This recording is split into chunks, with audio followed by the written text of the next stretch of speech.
Bonjour à tous, je m'appelle Cassandra et je souhaite vous aider à trouver des solutions en matière d'orientation. Et oui, ne vous est-il jamais arrivé de douter de vos orientations professionnelles? De vous lever le matin sans passion et de vous sentir piégé? Hashtag Orientation professionnelle éclairée, c'est le podcast qui va vous faire partager le quotidien de personnes au parcours différents avec des récits singuliers, passionnants et ouverts à tous. Alors tendez l'oreille, si c'est Hope. Aujourd'hui, nous accueillons Léa. Actuellement en école d'architecture, elle nous raconte son parcours. Elle a tout d'abord suivi une formation dans le design qui lui a donné les clés pour savoir ce qu'elle voulait faire vraiment. Toujours attirée par le domaine de l'art, elle a décidé de s'orienter et d'y toucher en se projetant dans ses études d'art appliqué. Alors ne quittez pas, elle va tout vous expliquer. Bonjour Léa, merci d'être venue dans notre podcast donc Hope. Aujourd'hui, tu viens nous parler du coup d'un domaine un peu particulier, le design, c'est du coup ta formation de base. Est-ce que tu peux nous dire qui tu es, l'âge que tu as, la formation que tu as faite, plus précisément bien sûr? Donc là, je m'appelle Léa, j'ai 21 ans. Donc mon parcours scolaire, c'est tout d'abord, moi je viens de région parisienne, donc j'ai fait ma primaire dans 2 écoles différentes. Ensuite, je suis allée dans un collège privé en région parisienne. Et ensuite, après ce collège, j'étais dans un collège privé catholique. Donc j'y suis restée jusqu'à la seconde. Et à la seconde, là où on devait choisir quelle filière, S, ES, L, voilà. Moi, ça m'intéressait pas trop. En fait, j'avais le choix, je pouvais faire les trois filières parce que j'avais un niveau. T'avais un bon dossier, mais voilà. Sans forcément avoir un dossier excellent. Voilà, c'est ça. Ouais. Et je sentais que c'était pas. Je voulais faire de la pratique, je sais pas, mais pas trop dans le théorique. Et heureusement, mon école elle proposait aussi, je sais pas, ils avaient une sorte de lien avec une autre école qui est située dans une autre ville, je sais pas, genre 20 km. Et eux, ils proposaient des filières technologiques et professionnelles. Et ils en proposaient 2 qui étaient plus tournées vers l'art appliqué, l'art plastique. Et c'est ça qui m'intéressait depuis tout petite. Je m'étais dit, ah ouais, je vais devenir architecte d'intérieur. Voilà. Bon, c'est un peu changé depuis, mais on en reparlera après. Ouais. Et donc, en faisant la visite, ça m'avait grave plu. Donc, en fin de compte, après la seconde générale, en seconde générale aussi, j'ai fait une option cinéma. Donc, ça aussi, ça m'avait beaucoup plu. Ouais. Et donc, après, j'ai fait ma première terminale en STD2A, donc Sciences et Technologies des Arts Appliqués. Après ça, là encore un nouveau choix, donc le post-bac. Donc, à l'origine, j'avais aussi choisi la STD2A parce que ça me permettait d'éviter la MANA, la mise à niveau, si je voulais repartir sur quelque chose. Alors, attends 2 petites secondes, juste la STD2A, est-ce que tu peux rentrer un peu plus dans le détail de ce que c'est, les matières Donc, la STD2A, c'est une filière technologique où on fait à la fois de la pratique et de la théorie par rapport au domaine de l'art. Donc, on aborde plusieurs domaines et dans l'année on a plusieurs projets. Donc moi j'avais comme cours la démarche créative, donc c'est ça. Dans ce cours là on avait un sujet et on a pu faire de la communication, faire des affiches, des flyers. T'apprends un petit peu à maîtriser la com, les logiciels peut-être aussi. Et un peu les logiciels. Moi j'avais appris InDesign, Photoshop.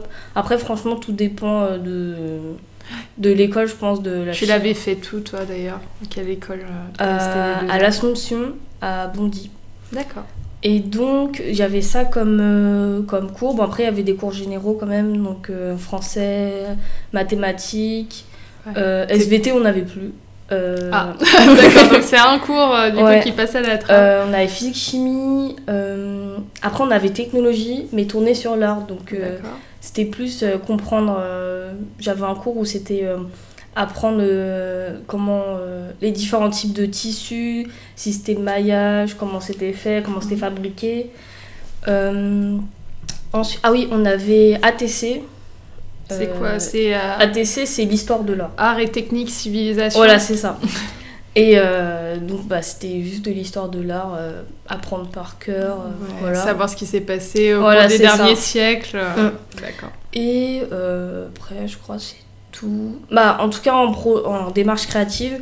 C'est le tronçon principal, finalement, c'est ce que tu faisais le plus. C'est ça. Et donc, en première, j'ai fait les épreuves anticipées en histoire. Ah oui, on avait fait l'histoire.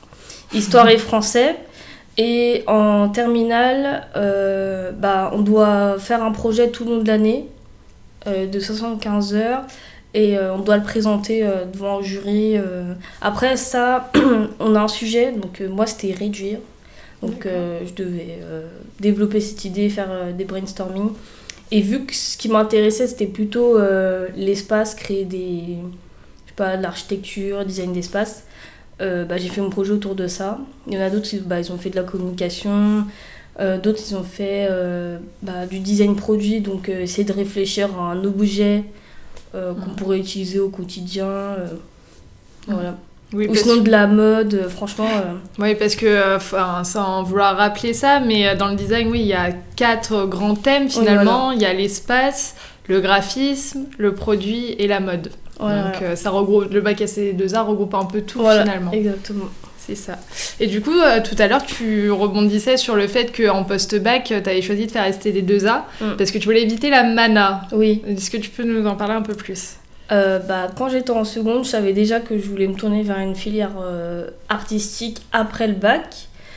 Mais, comment dire, si je continuais en filière générale, il aurait fallu que je fasse absolument une mise à niveau pour ensuite accéder aux écoles post-bac. En fait, c'est comme une sorte de prépa, mais une prépa art. Ouais. Et moi, je voulais pas faire ça parce que je considérais que c'était comme si je perdais un an.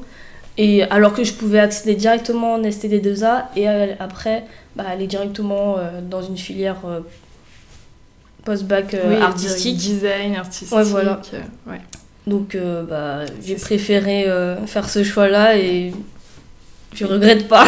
Tu regrettes pas, oui, parce que la MANA, c'est la mise à niveau en art appliqué, du coup. Voilà. Ça permettait d'accéder, du coup, forcément au BTS, du coup, pour toi, design d'espace, c'est ça ? Oui, c'est ça. Donc, BTS design d'espace, je l'ai fait toujours en région parisienne. À l'origine, je voulais aller dans les écoles parisiennes, Olivier de Serres, Estienne, je sais, Boulle. Boulle, oui, mais en espace d'ailleurs, oui. Mais j'ai pas été prise. Donc, pourquoi ? Ton dossier était bon quand même, non ?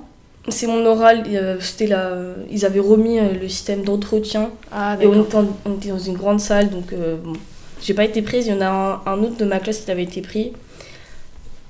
Il a pas trop aimé l'école. Mais bon, après, c'est un avis subjectif. C'est toujours ça, faut avoir l'expérience.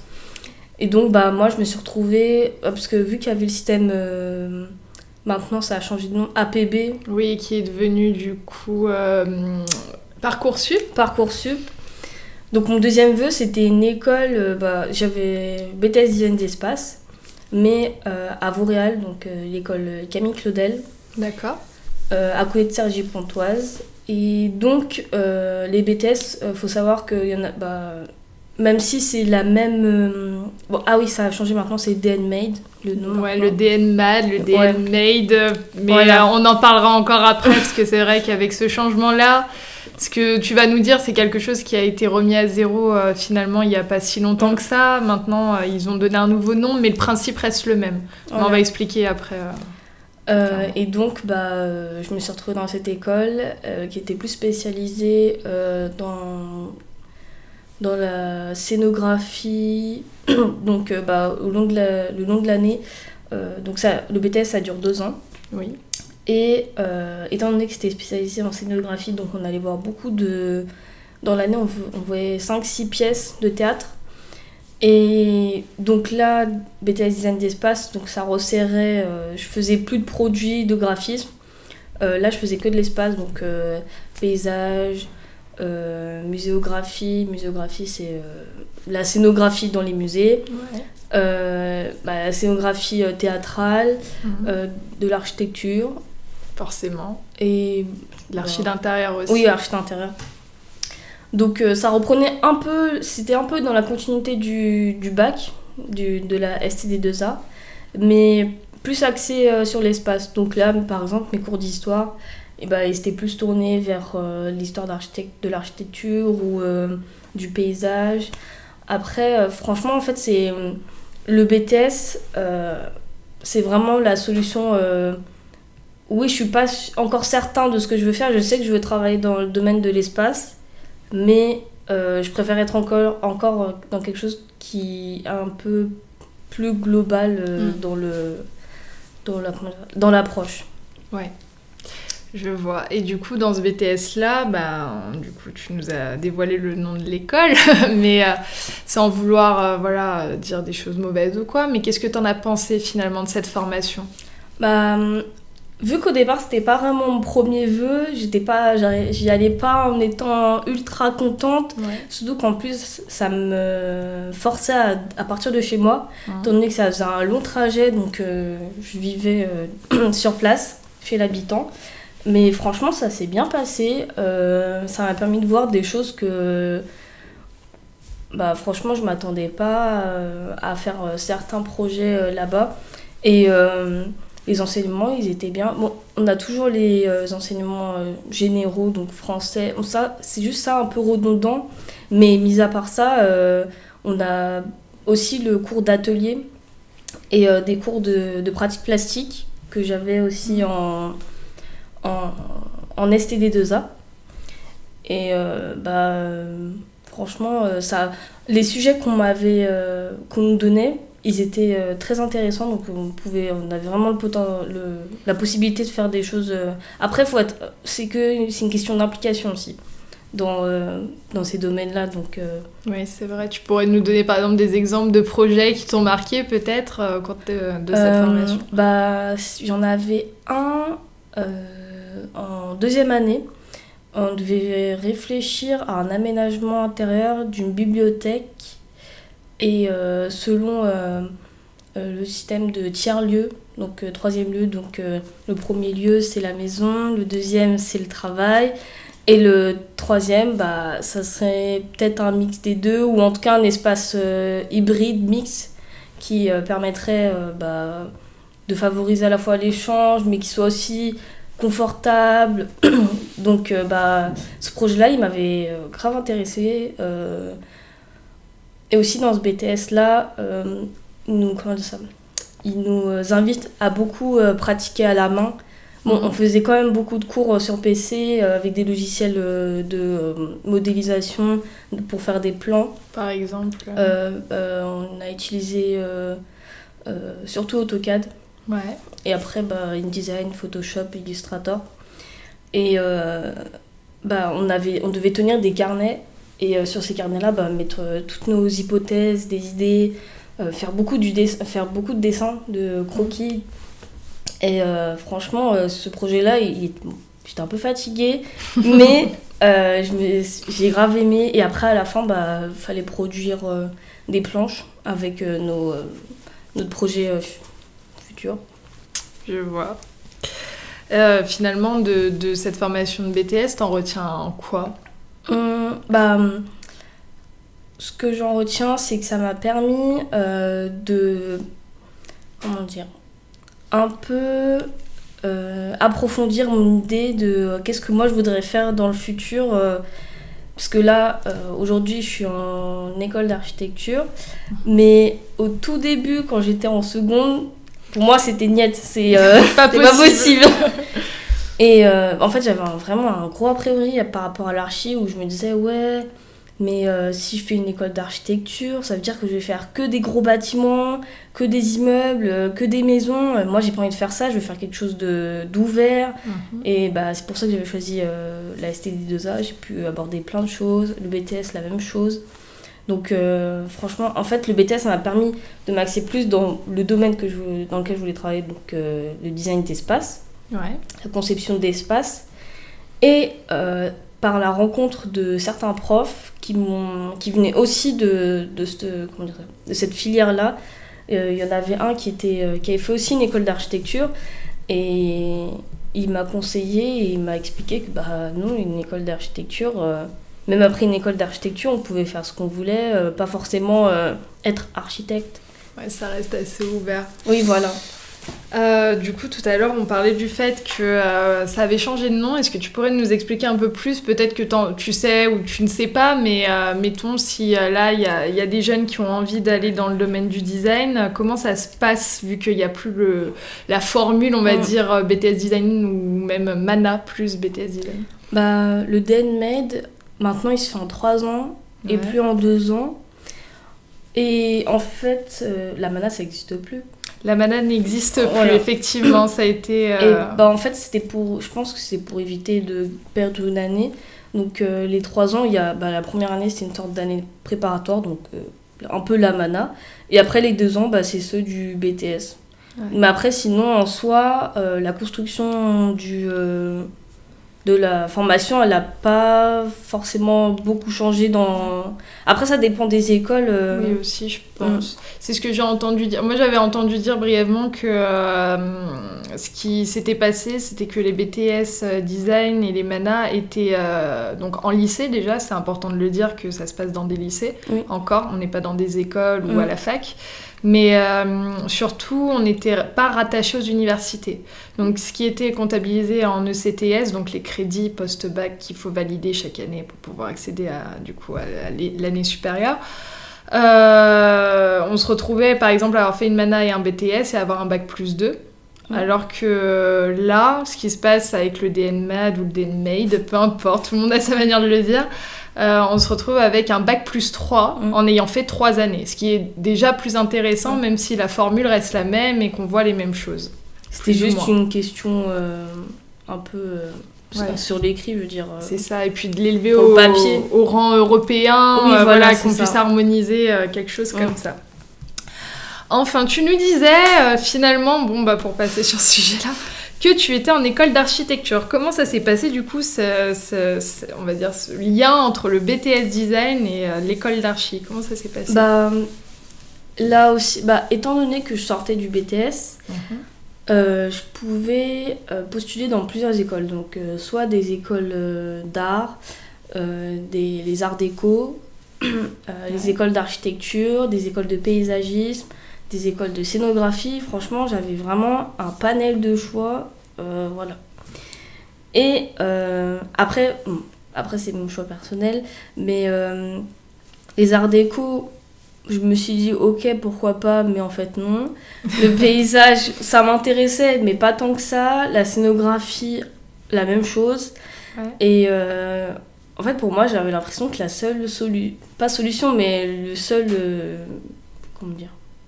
le seul choix, c'était l'école d'architecture. Et étant donné ce qu'on m'avait dit par rapport aux écoles d'archi, ça te catégorisait pas architecte, mais au moins, en fait, ce que je trouvais bien dans l'école d'architecture, c'est que, étant donné que c'était plutôt basé sur le système de la fac, un peu, et par rapport aux différents enseignements, je trouvais que c'était bien d'avoir une sorte de formation globale, parce qu'en soi, le domaine de l'espace, ça vient premièrement de l'architecte.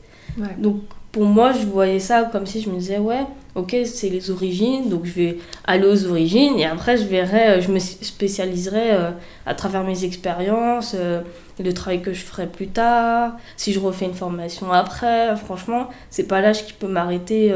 Oui, je vais m'arrêter à 25 ans, c'est bon. Voilà. Je vois. Et donc, j'ai postulé. En fait, j'ai un peu j'ai grave sélectionné mon école. Tu t'y es pris comment? Je me suis pris comment? Faut envoyer plein de documents. Faut envoyer des sortes de... Pas de lettres de recommandation, mais dire que oui, à ce cours-là, j'étais comme ci, comme ça.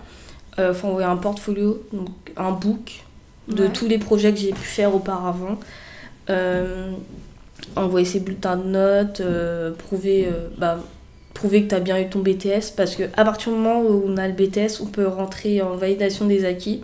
Donc au lieu de faire la licence d'architecture, ça dure 3 ans. Et au lieu de commencer au plus bas de l'échelle, donc en première année, on peut accéder directement en deuxième année.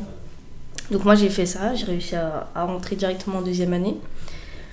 Et donc, bah, j'ai envoyé plein de candidatures. Et il faut s'y prendre très tôt parce que les écoles, ça se termine vers quoi il y en a, c'est la date limite, c'est en décembre.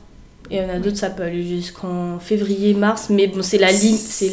Vraiment, c'est la limite. Si je dis pas de bêtises de mémoire, il me semble que Bordeaux est l'une des premières écoles à clôturer les inscriptions en décembre. Ah ouais, c'est très tôt. Et donc, bah, il y en a certaines pour lesquelles j'avais loupé la date. J'avais quand même envoyé mon sait jamais.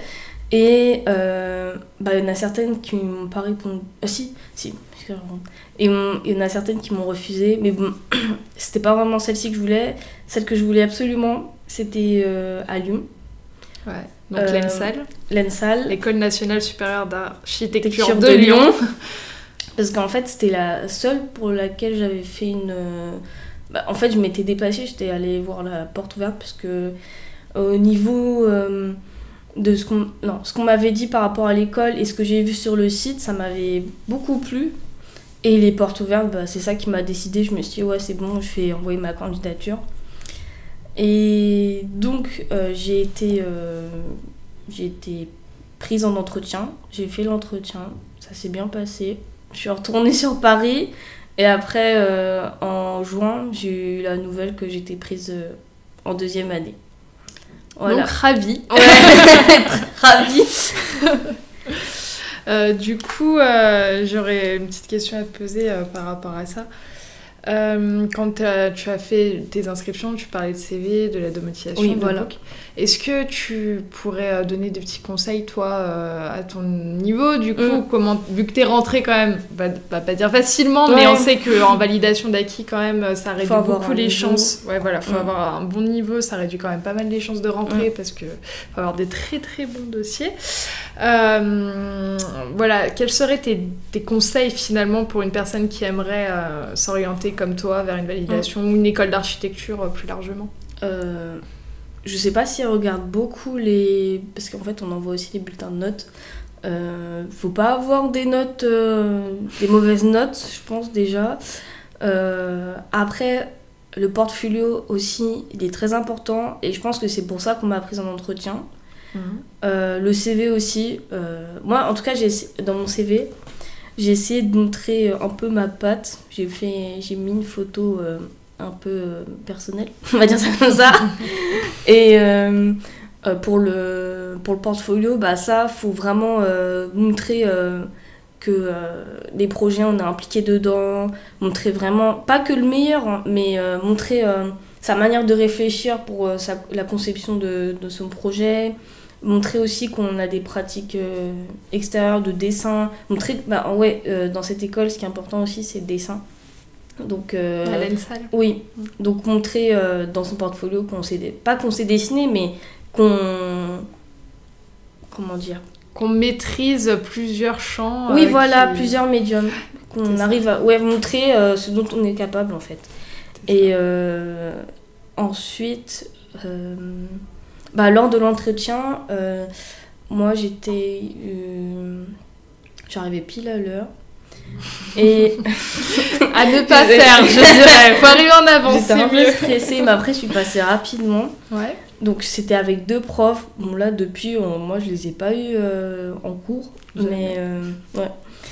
Et donc ils m'ont demandé de me présenter. Je me suis présentée. Après, ils m'ont posé quelques questions, comment j'abordais l'architecture, et aussi une question, je ne sais pas s'il la repose encore aujourd'hui, mais il m'avait demandé quel était c'était quoi le meilleur endroit, la meilleure architecture que... non. Oh, j'ai oublié. Bon, un lieu, peut-être, un lieu où tu te sens bien. Oui, c'est ça, voilà. Ouais. Un espace dans lequel je me sentais bien. Et moi, je me suis dit, ouais, mais je comprends pas trop leurs questions. Et je leur ai dit, oui, mais une architecture, je veux dire, c'est pas forcément une architecture. Ils m'ont dit, non, comme tu veux. Donc moi, j'ai dit les toilettes. Ça les a fait rigoler. Et, même moi. Et donc, après... En fait, l'entretien, il n'était pas très long. Il n'a même pas duré 10 minutes. Et après, je suis repartie. Et... Et puis t'as C'est attendu tout. ta réponse bien gentiment Oui, c'est à ça. Paris. Mais après, j'ai justifié pourquoi je disais les toilettes. Hein. J'ai pas. Juste comme Ouais, ça. voilà.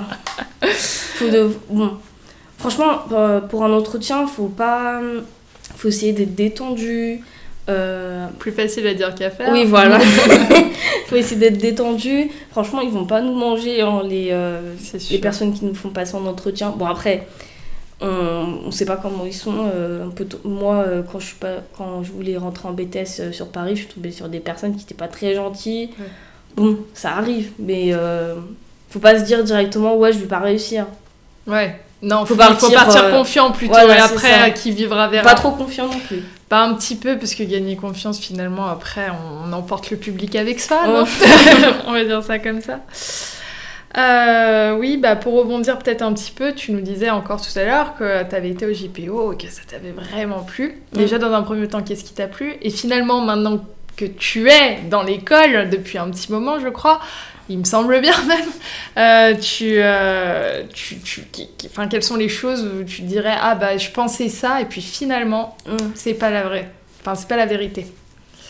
Donc pendant les JPO, il y avait plein de petits stands qui présentaient à la fois la licence, après la licence il y a le master, donc dans cette école il y a 4 masters, ils proposent 4 masters, donc ça m'intéressait aussi, mais bon, j'étais pas encore à ce niveau-là, mais bon, voilà.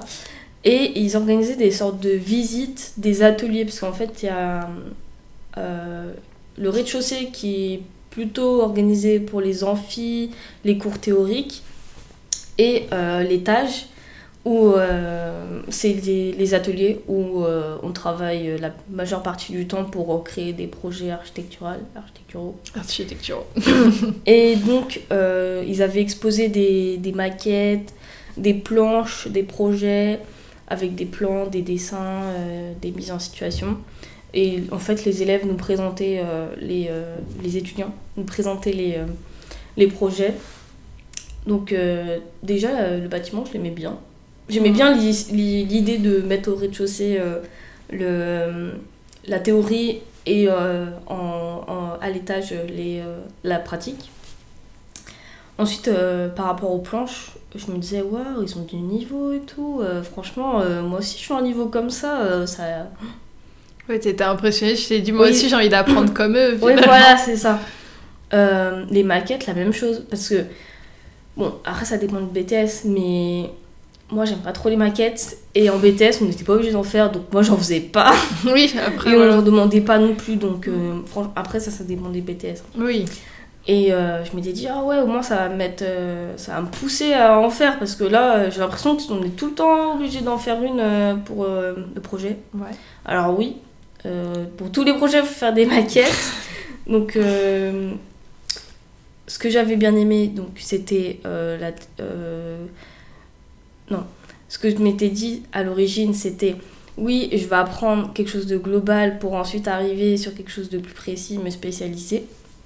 Donc dans cette école, c'est bien, on apprend plein de choses, il y a plein d'enseignements, mais des fois on se demande pourquoi il y a il y a cette matière-là en fait. En fait, non. Il faut que je l'explique autrement. Par exemple, on a eu un enseignement, c'était par rapport au climat, on devait faire des TD sur le bruit, le son. Donc oui, c'est important par rapport à l'architecture, pour la conception, oui, par rapport au son, est-ce qu'on va mettre ce matériau-ci ou ça, non. Mais en fait, c'est passé ultra vite. On avait 4-5 cours et c'est tout. Ouais.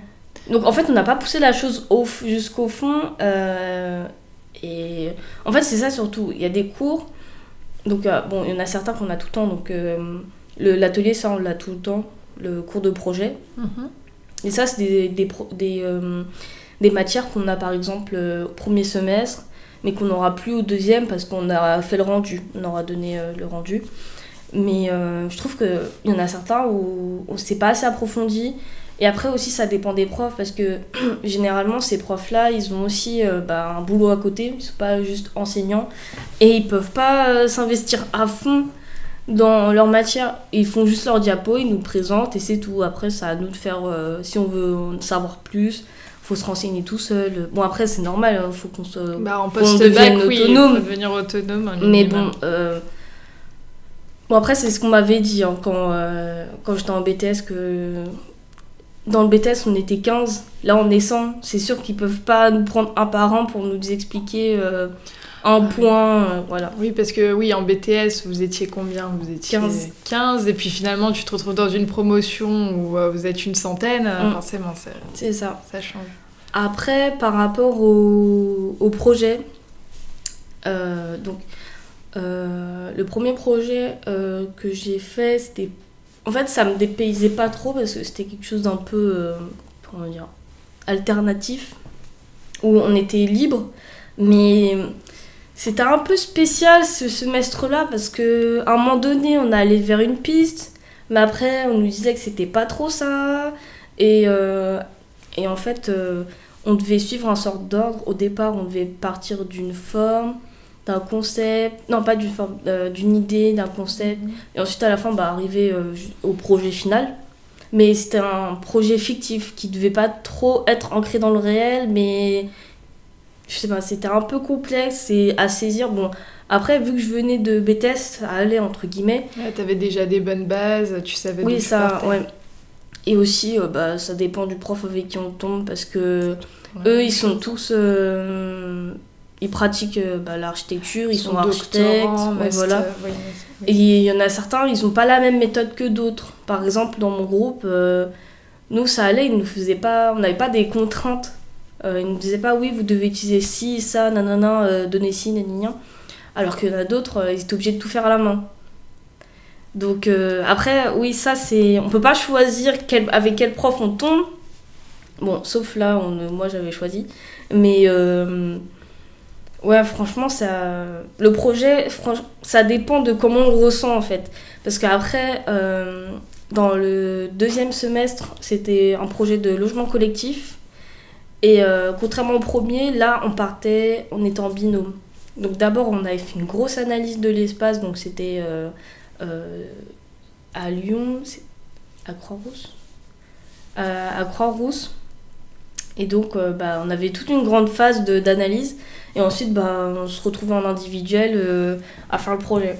Donc moi, ça m'a pas plu parce que j'aime pas le logement collectif. Donc, à savoir qu'en architecture, il me semble, quand tu rentres dans le vrai monde de l'archi, après, pour travailler plus tard, mais ça on reviendra encore après dessus, oui, il y a quand même 80-90% de logements à faire. Mais après, il y a une grosse part de réhabilitation. Mais ça, c'est encore une autre histoire. Mais oui, c'était fatigant. En fait, surtout... Bon, c'est juste pour prévenir, mais l'architecture, c'est très fatigant. Après, il faut vraiment... faut être...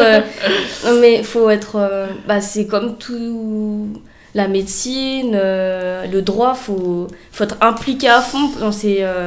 Oui, il y a une grosse masse de travail, mais tu dirais que c'est parce que c'est plus de l'ordre du nombre d'heures par semaine en cours, ou c'est juste le travail à côté qui nécessite du coup, c'est plus le travail à côté, et il faut faut être organisé pour être dans des filières. Une grande capacité d'organisation, oui. Sinon, c'est très difficile de s'accrocher. Parce qu'on a plein de rendus en même temps. En fait, c'est pas juste...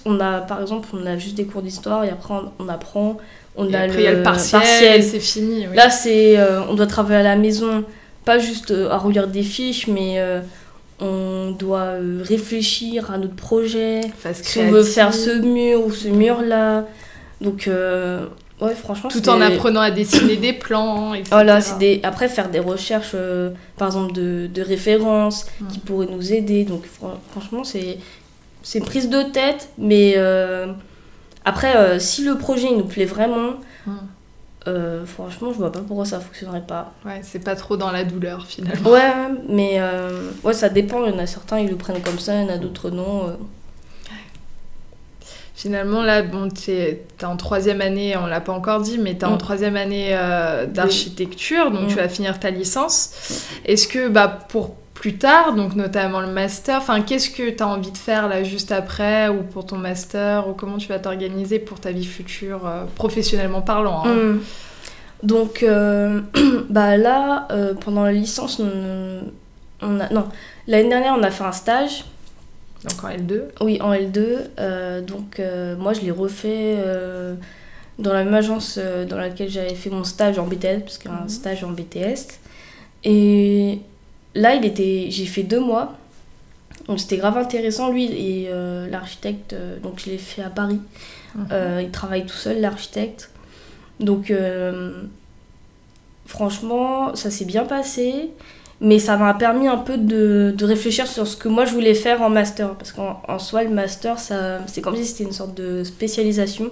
Donc la licence, c'est quelque chose de global. Où on voit... Il y a beaucoup de théories. Oui, voilà. Par exemple, là, actuellement, on fait de l'urbanisme. On fait plutôt de l'urbanisme, alors qu'avant, on avait fait du logement collectif. Alors qu'en master, on peut choisir soit...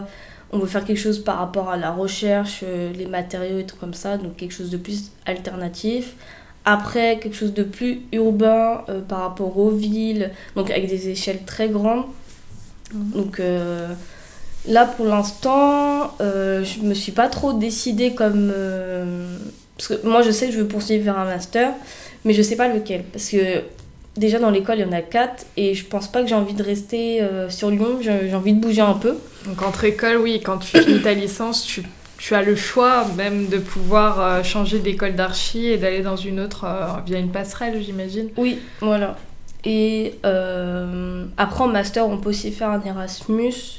Mais moi, si je veux partir à l'étranger, je veux pas le faire dans le cadre de mes études. Et pourquoi ça ?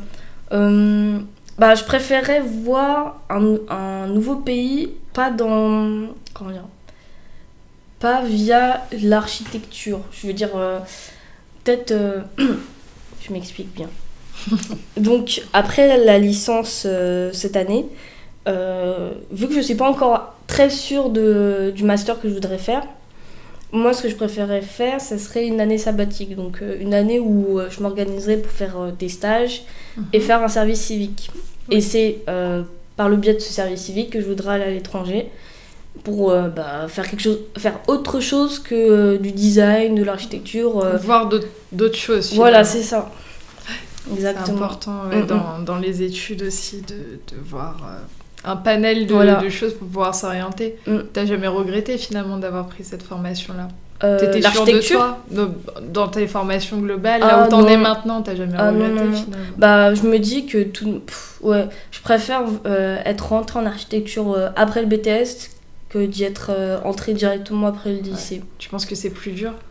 Non, pas forcément plus dur, mais en fait déjà on n'a pas le même niveau parce que les gens, comment dire ça, les admis, il y en a qui viennent de licence licence que je raconte, de bac S, donc scientifique, d'autres STD2A, et en fait ils reprennent la base un peu des cours de dessin, de géométrie. Bon, après ça semble normal dans une école d'architecture, mais bon, en venant de STD2A, je pense que on apprend des nouvelles choses, c'est sûr, mais par exemple moi je savais déjà utiliser des logiciels.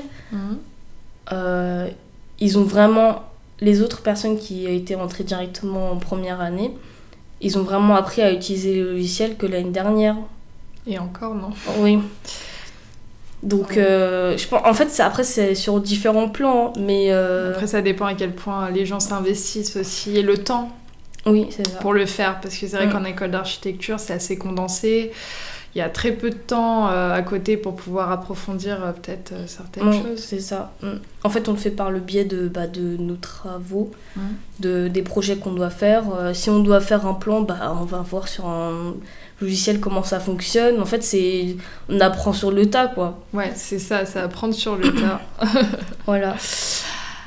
Du coup, est-ce que je peux te demander, dans toutes tes formations, tout au long de ta vie d'étudiant et même avant, comment t'as fait pour t'informer, pour pouvoir, entre guillemets, voir le champ des possibles en termes d'orientation? Comment toi, j'allais dire à ton époque, mais bon, ça date pas. Il y a quelques années de ça, tu t'es dit, tiens, j'aimerais faire ça. Comment t'as fait pour trouver tes solutions?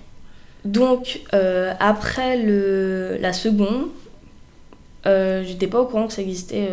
Non, quand j'étais en seconde, je savais pas encore que ça existait la filière STD2A. Et c'est par le biais de mon école, en fait, parce qu'ils... je sais pas, ils avaient une sorte de collaboration avec ce lycée. Et donc c'est comme ça que j'ai pu visiter l'école. Donc ça, c'est grâce à mon ancienne école que j'ai pu rentrer dans l'autre.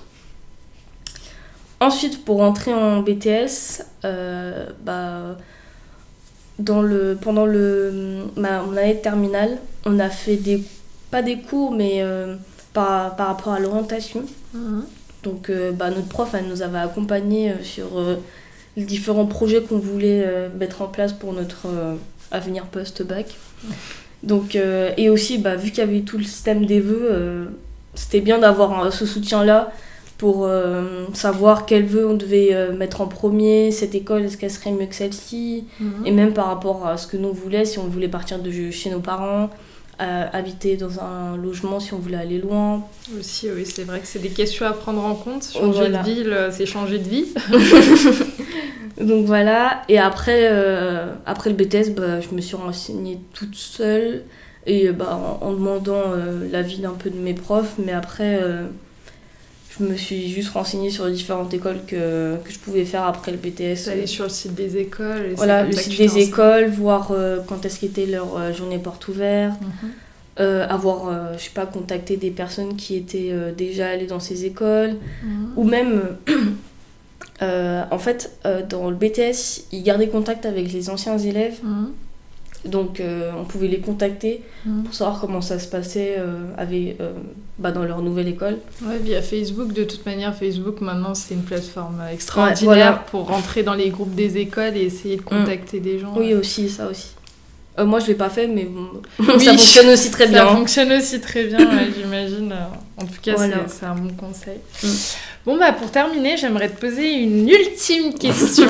Et la dernière question, c'est si tu avais un bon conseil à nos auditeurs pour leur donner le meilleur tips, si je peux dire, pour ceux qui s'intéressent en tout cas au monde du design et à l'architecture, ça serait quoi ton conseil pour s'orienter au mieux dans ce domaine?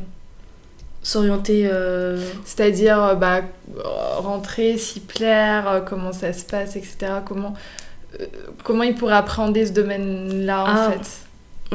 Surtout, je pense qu'il faut beaucoup s'informer par rapport... en fait, il ne faut pas se dire, oui, après cette école, c'est sûr, je vais faire ça. Non, s'il n'y a pas une seule solution, il y en a plusieurs.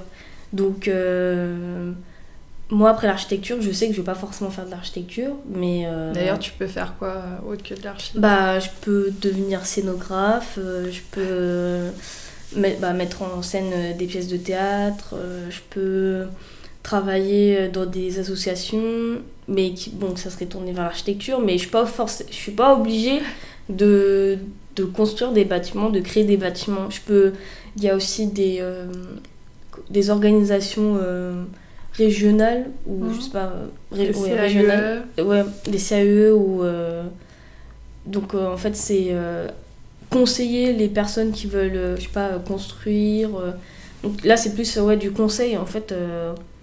On peut travailler dans le domaine de l'enseignement aussi. Si je fais, par exemple, une autre formation pour devenir prof, mon prof de BTS, lui, il a fait une école d'architecture, il est devenu prof. Donc vraiment, en fait, c'est bien, on peut tout faire, c'est juste qu'il faut avoir les bases. Et pour moi, l'école d'architecture, c'est les bases. Ouais. Maintenant, il faut construire le reste. Mais après, dans le domaine du design en globalité, faut pas être fermé juste, par exemple... oui, je m'intéresse qu'à la communication. Oui, c'est bien la communication, mais il y a autre chose. Je veux dire, la communication, c'est forcément lié à au produit, à l'espace.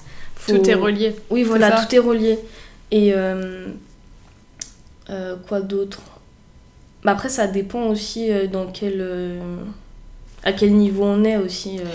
C'est sûr, voilà. Après, s'y intéresser en amont. Ouais. C'est vrai que c'est un bon conseil de rester ouvert et d'être curieux. Oui, voilà. Par rapport... après, ça peut être appliqué à n'importe quelle filière. Hein. Mais en design et en architecture, il faut être curieux. Il faut voir plein de choses. En fait, faut des construire. expos. Oui, voilà, en des- fait, faut construire son avis critique sur les différents domaines du design, en architecture. Et c'est comme ça qu'après, bah, ça fonctionnera. Et faire beaucoup de croquis. On ne fera jamais assez, mais je pense que aussi que c'est... Beaucoup dessiner. Oui, beaucoup dessiner. Ben, Léa, merci en tout cas d'avoir participé à notre podcast. Et puis, je te dis à la prochaine. Et bien voilà, c'est la fin de cet épisode. Un grand merci à Léa de nous avoir partagé son expérience et son parcours plein de promesses pour la suite. Merci à vous d'écouter Hope en espérant que cette expérience enrichisse votre vie et vous aide à ouvrir le champ des possibles. N'hésitez pas à noter notre podcast sur SoundCloud et laisser des commentaires car ça fait toujours plaisir. À lundi pour un nouvel épisode.